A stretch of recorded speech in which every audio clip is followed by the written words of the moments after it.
You guys all know who PewDiePie is, Felix Kjellberg. He is the most famous YouTuber on the planet. Most subscribed YouTuber slash most famous YouTuber as well. I think that's valid. But anyway, PewDiePie is known for his stunts, his controversial posts, but his latest video actually led to Disney cutting ties with PewDiePie altogether. Now, in the video, there is a screenshot as two men hold up a sign saying, "Death to all Jews." He had posted this online. Originally, YouTube wanted to immediately cut off ads to this video, because that's what YouTube does now, whenever they find something to be inflammatory. And PewDiePie responded saying, "No, this is just a joke. I'm going to stick by it." And eventually, YouTube actually canceled PewDiePie's upcoming show, the second season, on their Red platform, and Disney, by way of maker, decided to cut all ties with PewDiePie because of this joke. PewDiePie since then has apologized on Tumblr, saying he did not understand how offensive this could have been and that he's truly sorry about it. What do you think? Well, I think what's interesting about this story is just before we were going to tape, we were looking for updates on Variety.com, and it seems like a lot of websites don't want to link to the video, understandably. Yeah. But would you consider that sort of a censorship? Because I think what's important is that people should be able to watch the video and decide for themselves, and it seems like a lot of these companies, as they are entitled to do so, want to pull their funding from PewDiePie, or they want to sever their relationship or ties or stop whatever projects, and that's okay. But I think that it is important, for the sake of just access to information, that the video is accessible, because this was a joke that people are saying is in poor taste, and we should be able to find that. And we're having a hard time right now finding whatever video that everyone is like getting upset about. So the thing is, let me give you guys a little bit more detail about it. So originally, PewDiePie was actually criticizing, well, not criticizing, but talking about the service online where you can pay actual real humans all around the world like a little bit of money to do crazy things. And that's what he was showcasing. So it wasn't like PewDiePie is fully on board with anti-Semitic values. Right, and it wasn't even what the video was about. It wasn't like, hey guys, by the way, I'm anti-Semitic. So he's still insisting that the point was to critique the absurdity of this internet service. It's the Tel Aviv-based internet service called Fiverr.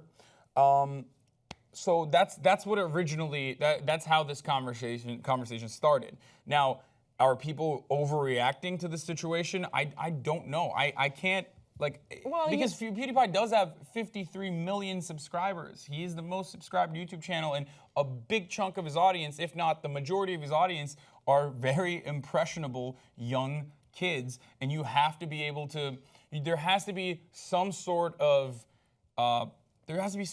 control over that. Not control, but like he needs to check himself before he puts out just anything. Yeah, he's a public figure, he creates content, and it's our job as the audience to hold him accountable, which is, I think, what a lot of people are doing. It sounds like what resonated with him was hearing the response from people with regards to corporations pulling their funding or halting projects with him.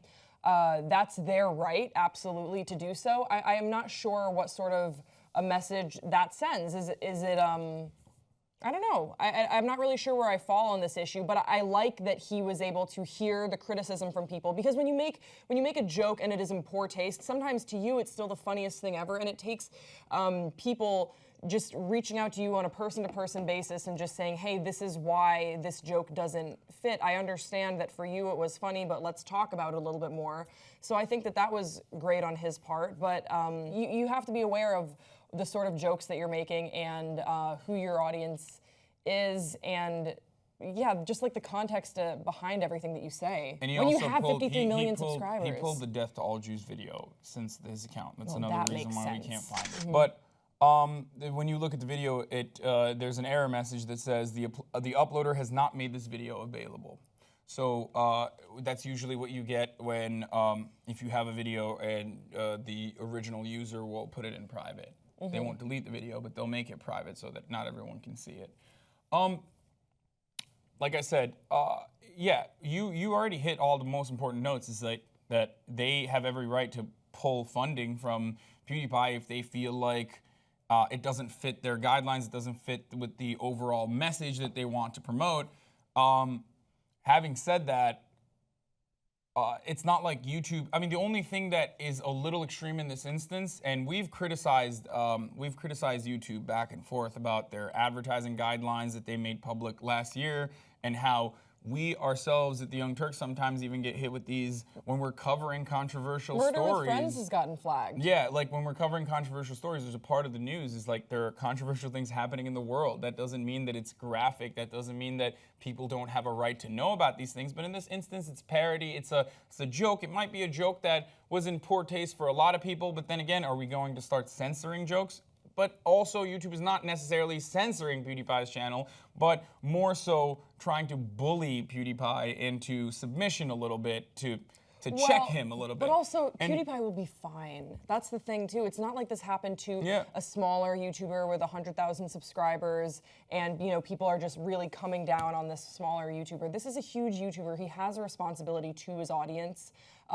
This is their way of holding him accountable. That's fine. That's their way of doing it. But he still has 53 million subscribers. That's the thing. He'll it's be like fine. The internet is amazing for that reason that you mentioned. Is that like when you can build a media empire essentially by yourself and hold this insane amount of influence over people, and you have access to talk to them, even if corporation, and you still have access to generate revenue, even if other bigger deals are being pulled from right underneath you for things that you may or may not have said. So PewDiePie still has this, still can talk to these people. So that's the beauty of the internet. Because that is genuinely, that's really important, especially, and that's really important in this day and age when we criticize mainstream media all the time here at the Young Turks for not dissenting against the government in times of need. So I'm conflicted on this. I am. It's not like they actually censored PewDiePie. It's not like they literally pulled his channel, they removed his channel or anything like that. And it does still violate community guidelines. Like anti-Semitism is not allowed in any platform, as it shouldn't be. Like bigotry, intolerance towards the LGBT community is pretty standard guidelines, like pretty standard terms of service for almost every social media platform at this point. And a lot of people will say that's censorship. Well, don't be a dick is what I say to that. Just don't be a dick. You know, don't be an asshole. But on that note, we want to hear from you guys. What do you guys think? Was this the appropriate measure taken towards PewDiePie, or is this the biggest injustice you've seen so far in 2017? Don't forget to like us and subscribe to our channel, and we'll see you next time on Pop Trigger.